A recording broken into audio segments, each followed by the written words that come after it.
बिस्मिल्लाहिर्रहमानिर्रहीम। अस्सलाम वालेकुम। आप देख रहे हैं हमारा यूट्यूब चैनल और मैं हूं फैसल अब्बास। नाजरीन, बात करेंगे इस्लामी सरमायाकारी में क्रिप्टो करेंसी की हैसियत के हवाले से कि जहां पर एक मखसूस नेटवर्क है या कोई भी कम्युनिटी है या हुकूमत है जो कि क्रिप्टो करेंसी को तस्लीम किए हुए हैं और उनके यहाँ जो है वो क्रिप्टो करेंसी की ट्रेडिंग हो रही है, तो वहाँ पर सवाल ये पैदा होता है कि इस्लामी सरमायाकारी में इसकी हैसियत क्या है और जो है वो ये क्या इसको कोई कानूनी हैसियत हासिल है इस्लामी सरमायाकारी में या नहीं। डॉन अखबार के बिज़नेस एंड फाइनेंस रिपोर्ट के मुताबिक जो कम्युनिटी इसको तस्लीम करती है क्रिप्टो करेंसी को, वो उसे एक मालियात या तबादले का ज़रिया तस्वर करते हैं, यानी कि वो ये कहते हैं कि ये एक तबादले का ज़रिया है। सेम उसी तरह से जिस तरह से हम मार्केट में जाते हैं और पैसे देकर कोई ना कोई चीज़ परचेज़ कर लेते हैं, यानी कि तबादला करते हैं पैसों का,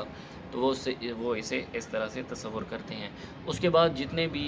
क्रिप्टो करेंसी के हामी हैं या कोई हुकूमत है या कोई गिरोह है, कम्युनिटी है, ठीक है, या एक मखसूस किस्म का तबका है,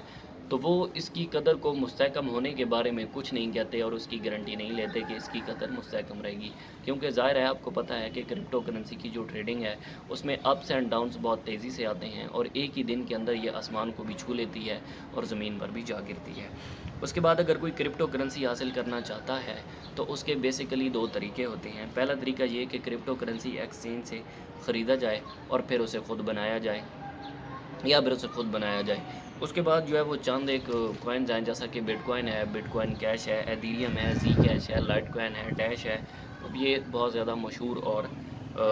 ज़्यादातर इस्तेमाल होने वाली ये चंद एक क्रिप्टो करेंसीज़ हैं। उसके बाद जितने भी क्रिप्टो करेंसीज़ के हामी हैं उनका ये मानना है कि मुस्तक़बिल के अंदर जो है वो ये असल करेंसी को भी तब्दील कर देगी, यानी कि असल करेंसी को भी ये तब्दील कर सकती है। दूसरी जानिब गैर मुस्लिम स्कॉलर्स ये बहस करते हैं कि क्रिप्टो करेंसीज़ मालियात ज़रूरियात के मुताबिक और इस्लामी सरमायाकारी के लिए फ़ायदा मंद साबित हो सकती है। ज़ाहिर है वो गैर मुस्लिम है,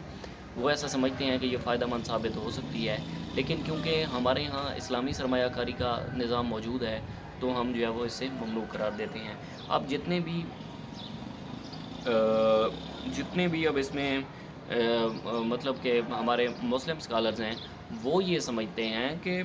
क्रिप्टो करेंसी जो है वो इसमें इस्लाम में इसकी कोई कानूनी हैसियत हासिल नहीं है और ये गैर इस्लामी है, यानी कि वो इसे ममनू करार देते हैं। मिस्र में बड़े उलमाए कराम ने क्रिप्टो करेंसीज़ पर पाबंदी लगा रखी है और वो ये कहते हैं कि ये क्रिप्टो करेंसी एक जुए की तरह है और ये मनी लॉन्ड्रिंग और ममनुआ सरगर्मियों के लिए सहूलत फराहम करती है। उसके बाद तुर्की में मजहबी अमूर के डायरेक्टोरेट के मुताबिक उसने अपनी जो है वो वर्चुअल करेंसीज़ को गैर इस्लामी करार दिया है और वो कहते हैं कि इसकी कीमत जो है वो फ़र्ज़ी होती है और ये गैर कानूनी सरगर्मियों जैसे मनी लॉन्ड्रिंग और टेररिज्म फाइनेंस के अंदर इस्तेमाल होती है, इसलिए वो इसे तस्लीम नहीं करते।